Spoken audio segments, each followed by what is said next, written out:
Hey there everyone and welcome back to another walkthrough series. As you can see through your screen, reading passage through Endless Harvest. So basically we know reading passage 2 can be either argumentative or maybe sometimes abstract or sometimes opinion based. But as we can see here, it could be somehow of a endless harvest. It could be some sort of a abstract text. So, and then if we take a look at, all right, so we have 21 to 26, we have true, false, not given, and then we have sentence endings. All right, so we will basically begin with true, false, not given. All right, okay, so inhabitants of the Aleutian Islands renamed their islands, Alaska. Alaska fisheries are owned by, so I have the keyword here, owned. I'm gonna highlight them. So they named their islands. Life in Alaska is dependent on salmon, and then we have 90%. So we have 90% of all Pacific salmon caught are sockeye or pink salmon. More than 320 tons of salmon were caught in Alaska in 2000. Okay, between 1940 and 1959, and there was a sharp decrease in Alaska's salmon population. During 1990, the average number of salmon caught each year was 100 million.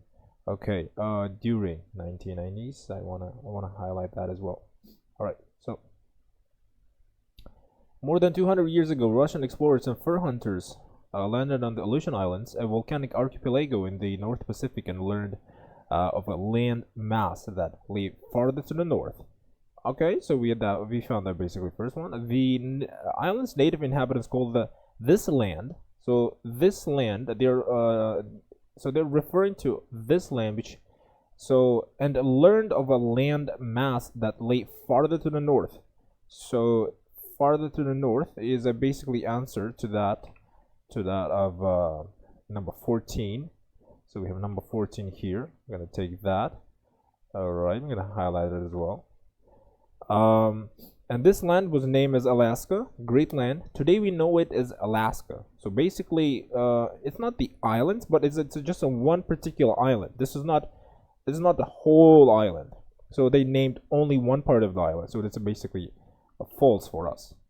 So we have false. I'm gonna take red color here. Alaska fisheries are owned by, okay, the 49th state. What is that? 49th state to join the United States of America in 1959. Alaska is fully 1/5 the size of mainland 48 states combined. It shares with Canada the second largest river in North America and has over half the coastline of the United States. And the rivers feed into the Bering Sea and Gulf of Alaska, cold, nutrient rich waters, which supports tens of millions of seabirds and over 400 species of fish, shellfish, crustaceans or crustaceans. I'm not really sure how to pronounce that. And mollusks, taking advantage of rich bounty. Alaska's commercial fisheries. So we have commercial fisheries have developed into some of the largest in the world. So basically, but here it's saying owned. However, here it is saying taking advantage of the rich bounty. Alaska's commercial fisheries have developed into some of the largest in the world. So there's no information whether the owners can be found. So we don't know about the owners. We're gonna put 9, not given here. So we're gonna take. All right, life in Alaska is dependent on the salmon. Okay. According to the Alaska Department of Fish and Game, ADF&G, Alaska's commercial fisheries landed hundreds of thousands of tons of shellfish and herring, and well over millions of ton groundfish, cod, sole, perch, and pollock in 2000. The true cultural heart. Oh, there we go. We have found the answers. The true cultural heart and soul. Okay, so we also forgot here that we have to mention. We have to mention number. If this was 14, then we're gonna put 15 here. So take that. All right. So the true cultural heart and soul of Alaska fisheries, however, is salmon. So this is basically a really easy question. Life in Alaska is dependent on salmon, right? That is basically a true. So I think that is pretty simple. because it says salmon notes. What is that? It sounds salmon notes. Writer Susan Ewing in the Great Alaska Nature Fact Book pump through Alaska like blood through a heart, bringing rhythmic circulating nourishment to land animals and people. So there we go. We have the answer. So we have the whole answer over here. I think I'm gonna underline not underline, but highlight them all, and then I'm gonna give number 16 to us. Okay, so take that and put green. All right. Now we are left with another one. So we are 90% of all Pacific salmon cod are sockeyes. Okay. The predictable abundance of salmon allowed some native cultures to flourish, and dying spawners feed bears, eagles, other animals, and ultimately the soil itself. All 5 species of Pacific salmon, Chinook or king, chum or dog, coho or silver sockeye, or we have sockeye, red and pink, or humpback spawn in Alaskan waters. And 90% of all Pacific salmon commercially caught in North America are produced here. So we basically have this as an answer. But however, the text is saying that 90% of all Pacific salmon are caught are sockeye and pink salmon, right? So once again, all 5 species of Pacific salmon. Okay. All 5 species of Pacific salmon, Chinook or king, chum or dog, coho or silver sockeye or red pink, are humpback spawners of waters, and 9% of all domestic waters of North America produced here. So basically, the author only indicates that sockeye and pink salmon spawn in Alaskan waters, but there are 5 species of Pacific salmon, right? However, the percentage of sockeye and pink salmon are part of that 90%. And yes, so basically we don't know the percentage of that, so it's not mentioned basically. So I think that, oh, okay, so we have this one is true. We forgot about that, and we have another not given for us. All right, more than 320,000 tons of salmon were caught in Alaska in 2000. All right.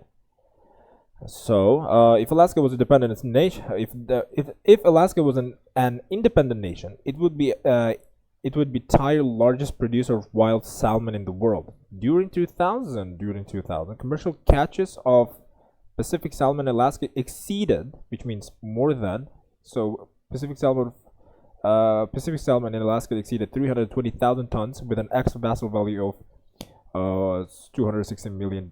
So basically that is an answer for us. So we had this one as number 17, I suppose. I'm not really sure. I think I forgot about that. So I'm gonna give that here, and we're going to give it a number 18. All right, so catches have not always been so healthy. Between 1940, okay, we have more than 300 tons. Is it? Yes, it was true. Exceeded, more than, indeed. All right, between 1940 and 1959, there was a sharp decrease in the Alaska salmon population. All right, so catches have not always been so healthy. Between 1940 and 1959, okay, overfishing led to crashes in salmon populations so severe that in 1953 Alaska was declared a federal disaster area. So overfishing led to crashes in salmon. So led to crashes in salmon population so severe. Blah blah blah. So we have that. We have our answer number 19. I'm not really going to read all, since you can see that it's so severe, meaning sharp decrease. So more than is an exceed. So there was a sharp, so we can see that led to crashes so severe that the blah blah blah with an onset. However, so that's basically the answer, I guess, right? Well, I think, yeah, so true. All right, so we just have to make sure that it's true, not to get confused. During the 1990s, the average number of salmon caught each year was 100 million. All right, we gotta search for that now. All right, so once again, during 1990s, okay. All right, With the onset of statehood, however, the state of Alaska took over management of its own fisheries. Okay, we're gonna take that. Guided by a state constitution which mandates that Alaska's natural resources be managed on a sustainable basis. At that time, state harvest totaled around 25 million salmon. Over the next few decades, average catches steadily increased as a result of this policy of sustainable management until during 1990s annual harvests were well in excess of 100 million, several occasions or over 200 million fish. So so we have during the 1990s animal were all excess of 100 several occasions on the fish. So we have to underline that as well. So basically, during the 1990s, animal harvests were well in excess of 100 million. In excess means over. Okay. Annual harvest is in each year, per year, or 1 year. So basically, this means the annual number of salmon caught over 100 million during the 1990s. So basically, here it is saying the average number. So it's not an it's an average number. So it was, and sometimes, and several occasions, it's saying several occasions more than 200. That means then that's a false for us. Put that, and there we go. So we're finished with true, false, not given questions. Now, sentence endings in Alaska. So for this one, I'm sorry for that. And so for this one, I basically prefer to read more before coming to a further approach. The primary reason for such increases. So with the primary reasons for such increases, okay, we have that one. Okay, so in Alaska, biologists keep a check on adult fish. We remember that adult fish was somewhere. Oh, I thought that I met it here. Okay, the primary reason for such increases is what known as an in-season abundance-based management. So I'm gonna take that, but for this time I'm gonna take the cyan color. There are biologists throughout the state constantly monitoring. Adult fish as they spawn, as they show up at the spawn. All right. The biologists sit in the streamside counting towers, study sonar, watch from airplanes, and talk to fishermen. The salmon season in Alaska is not preset. The fishermen know the approximate time of a year when they will be allowed to fish. Okay, and but on any given day, that means they won't be able to fish at any time they want. One or more field biologists in a particular area can put a halt to fishing. So they can put a halt to fishing means to put an end to something. Even sport fishing can be brought to a halt. This is the management mechanism that has allowed Alaska salmon stocks and accordingly Alaska salmon fisheries to prosper, even as salmon populations in the rest of the United States are increasingly considered threatened or even endangered. Alright, in Alaska, biologists keep check on adult fish for what?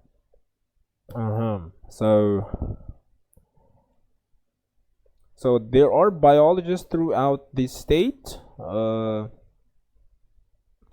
constantly monitoring adult fish as they show up to spawn. The biologists sit in streamside counting towers, study sonar, watch from airplanes, and talk to fishermen. In area, the biologists can put a halt to fishing, and its management mechanism that has allowed Alaska salmon stocks to prosper. So, to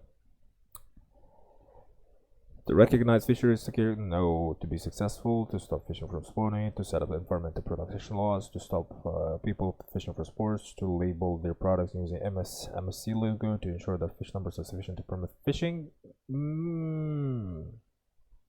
So to ensure that fish are okay.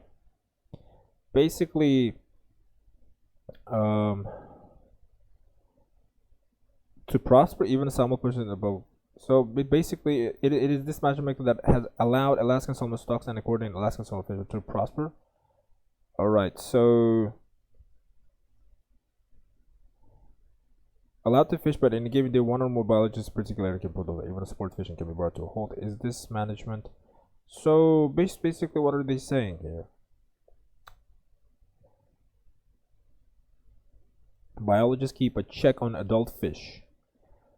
To assist subsistence communities in the region? No. To freeze a huge number of salmon eggs? Absolutely not.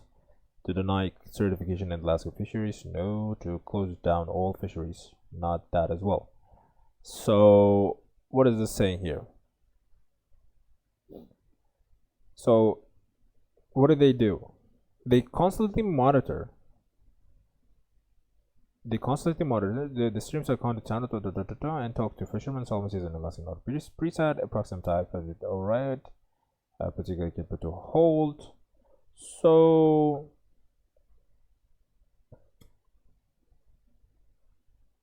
that's basically G, I believe. Yeah, that's a basically G. That's 100%. Is it? There's nothing more suitable answers coming for us. So basically, we're gonna remove that now. So take that away, and we take this option away as well. So we're left with biologists have the authority. So biologists have the authority. We had it here. All right.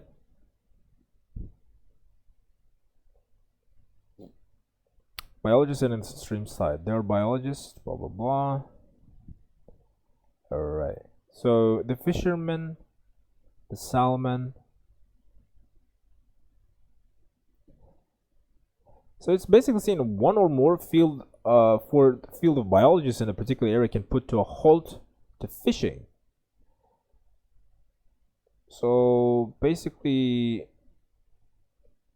they can put a halt to a fishing means to stop, right? To close down. To put a halt means to put a halt, to bring a halt.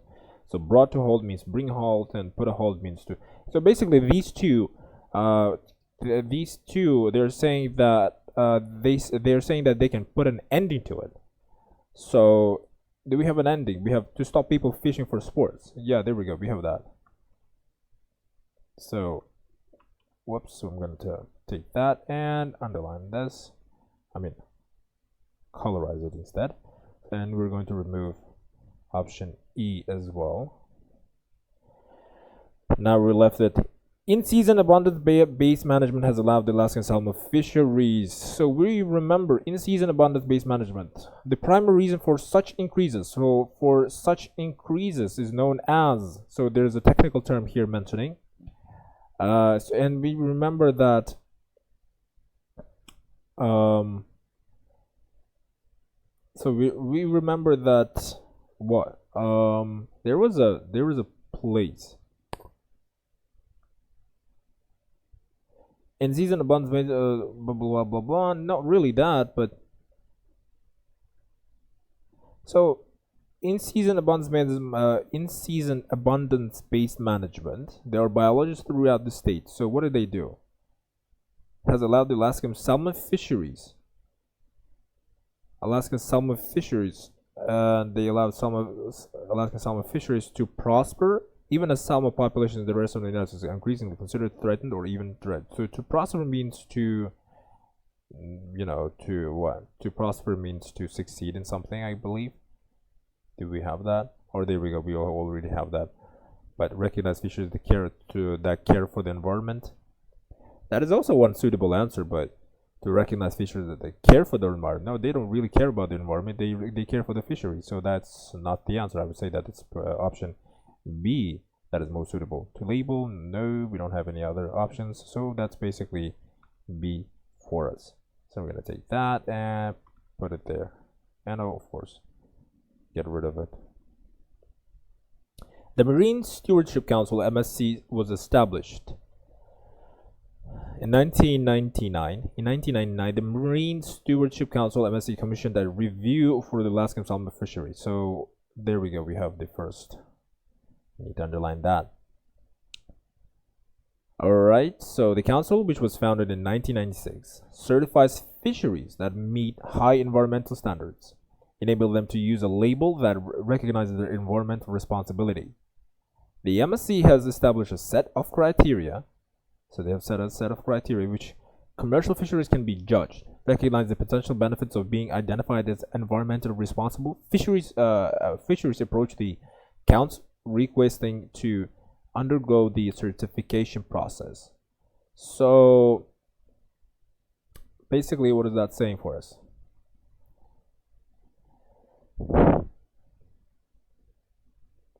by which commercial can be judged, recognize the potential benefits of being identified as environmentally responsible. Okay, being identified as environmentally responsible. Fisheries approach the council requesting to undergo a certification process. Then appoints a certification committee composed of a panel of fisheries experts, which gathers information and opinions from fishermen. Blah blah blah. All right. Some observers thought that Alaska salmon fisheries would not have been any chances of certification when, in the months leading up to MSC's final decision, salmon runs throughout western Alaska completely collapsed. Oh, there we go. We have something collapsed because I noticed as a result of the collapse. Yukon, what is that? Kuskokwim rivers, Chinook and Chum runs were probably the poorest since statehood. Subsistence community throughout the region, who normally have priority over commercial fisheries, were devastated. Okay, so 24. What do we think about that? So they were established to.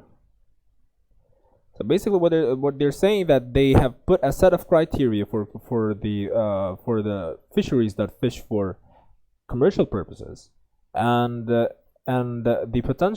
benefit of that criteria is that the fishermen will be environmentally responsible, and that each time when they want to fish, they have to go through a certification process.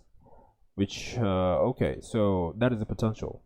That basically means we have option A that is most suitable. I'm gonna put A here, just in case. But to stop fishing from spawning, no. Really, environmental protection laws. To set up environmental protection laws. That is also something that is look at that. So we have gathers information and opinions for biologists, governmental officials, industry representatives, and non-governmental organization and others. But it is not saying that whether or not this is a protection law. This is not a protection law, but however, they're saying be responsible, go through the certification process, and then just literally go and fish. So no, but we also have something like an H. But I believe that the option A is the most suitable, so I'm going to remove that as well. So remove this and remove that. I guess I just love removing and eliminating the answers. So as a result of the collapse of the salmon runs in 1999, the state decided to what? So we remember that the subsistence, we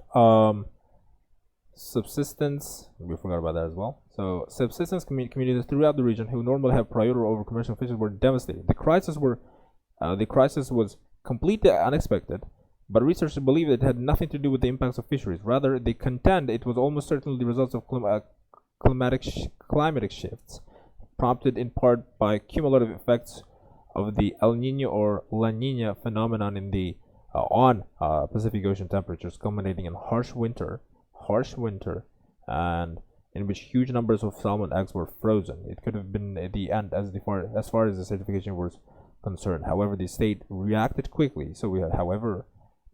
It's you really have to pay attention to these kinds of words. It's really necessary to know. However, the state reacted quickly, closing down all fisheries, even those necessary to subsistence purposes. So basically, as a result, what did they do? So because of the collapse, the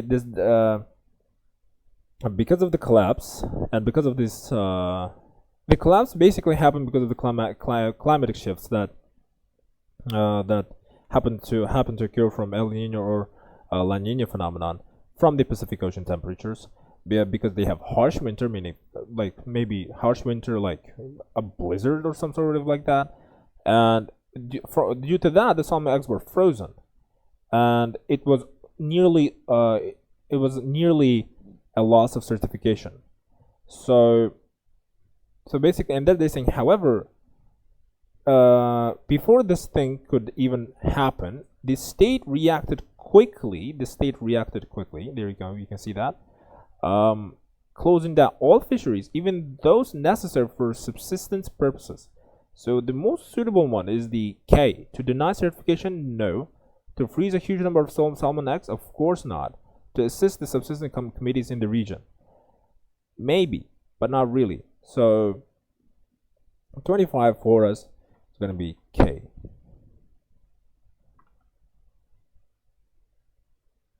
Because to assist subsistence communities in the region, no, they're saying, however, the state reacted quickly, closing down all fisheries, even those necessary for subsistence purposes. You might also say that to assist, because first they're saying, that you can see that salmon eggs throughout the Western Alaska completely collapsed. Even in the poorest since statehood, subsistence committees throughout the region who normally have priority over commercial fishing were devastated. They were just pretty much devastated. They didn't provide anything to the community. So and then they're saying that the state reacted really fast, and they decided to close down all the fisheries, not allowing even the fishermen to fish. Sounded really nice. So I believe that that's not H. So probably it's K. All right, but you're left with 26. I'm going to remove that as well. In September 2000, the MSC allowed 7 Alaska salmon companies to what? All right, so we have in September 2000, MSC announced that Alaska salmon fisheries qualified for certification. So 7 companies producing Alaska salmon were immediately granted permission to display MSC logo on their products. Certification is for an initial period of 5 years with an annual review to ensure that the fishery is continuing to meet the required standards. That's a really simple answer. To give permission. To give permission once if they use to give permission once if they use the MSC logo. That's a pretty simple answer, I guess. So that's the there we go. We have F. And we're going to remove that and put F here. Whoops. Alright, we're gonna remove that one as well. So there you go, guys. We just walked through it. We just finished the walkthrough of reading passage through reading passage 2. Yeah. So right. So we have a mistake here as well. Look at that. Alright. So there you go, guys. We are now finished with reading passage 2 once again. And yeah. Make sure that you note these kinds of texts, because as you can see, reading passage 2 can be, once again, they can be either argumentative, opinion-based, abstract. You just really have to first of all read the first paragraph, even though sometimes they will have a subheading. So yeah, or like a sub-headline, right? Just try to make sure just you read that and you just grasp. Have at least a small idea of what's going on, or what is going to happen, or what they're going to describe or explain in the reading passage. So that's it for today, guys, and thank you very much for watching. If you found it helpful, please make sure to subscribe. I appreciate that a lot. And of course, if you found it helpful, smash that like button. And if you have any problems or if you have any questions, feel free to of course leave a comment in the description below. So yeah, thank you very much, everyone, and have a wonderful time.